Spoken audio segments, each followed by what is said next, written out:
انقذوني قبل ما يحصل معايا زي اللي حصل مع نيرة أشرف. ده كلام كتبته مريم اللي ظاهرة قدامكم في الصورة دي.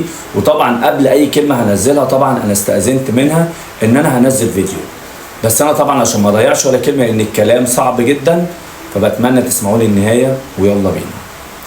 أنا بتعرض لتهديد وابتزاز وتشهير من الشخص اللي في الصورة دي اللي ظاهر قدامكم، وبقول الكلام ده ومعايا كل الأدلة اللي تثبت كلامي قانونا.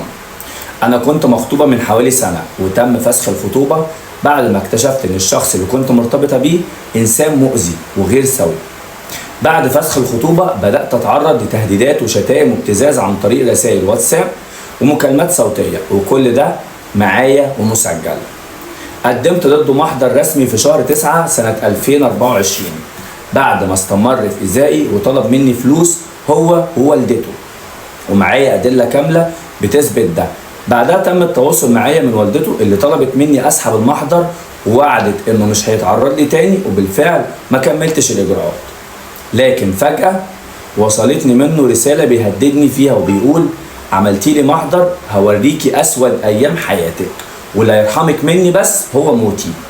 الكلام موثق ومعايا. بدأ يطلع عليا كلام سيء في الأعراض، كلام كذب وافتراء بينهش في سمعتي وشرفي. عملت محضر تاني شهر 10 سنة 2024. بعدها بدأ يعمل حسابات مزيفة وينشر صور وكلام مهين جدا عني على جروبات الزقازيق وجروبات شغلي، وكل يوم تشهير جديد.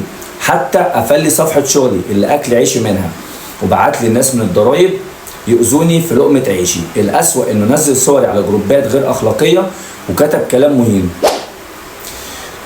مهين جدا عليها، وبدأ يرسل رسائل سيئة لأهلي وأصحابي وناس ما تعرفنيش حتى. كنت فاكرة إن الموضوع يخصني أنا بس، وإن الأذى اللي تعرضت له ده كان استثناء، لكن الحقيقة إن في ضحايا كتير غيري. الشخص ده مش بس بيشهر بالناس ويبتزهم، لا ده طلع كمان نصاب ومؤذي بشكل منظم، ومعايا كل الأدلة اللي بتثبت كلامي. ومع إني جمعت كل الأدلة صور ورسائل ومكالمات وبوستات، وعملت محضر جديد في مباحث الانترنت ومركز الزقازيق، ولسه برضو المحاضر ما اتحركتش بالشكل الكافي. هو مستمر في اذيتي، بل وبدأ يعيش دور الضحية ويدعي اني انا اللي بطارده. المفاجأة بقى ان في محضر معمول ضدي من شهرين بيقول اني انا اللي ببعت له تهديدات وانا اللي بشهر بنفسي ازاي، وانا اساسا حياتي بقت جحيم، وعندي شهود انه بيجيلي في شغلي وبيتتبعني وبيحاول يوصل لي وانا بهرب منه. وعلشان يبان انه مظلوم وغلبان بدأ يعيش دور الضحية بكل بجاحة. بدأ يبعت لنفسه رسائل من ارقام وهمية ويقول بصوا انا كمان بتشهر بيا، بيحاول يقلب الترابيزة ويقنع الناس ان هو اللي مظلوم.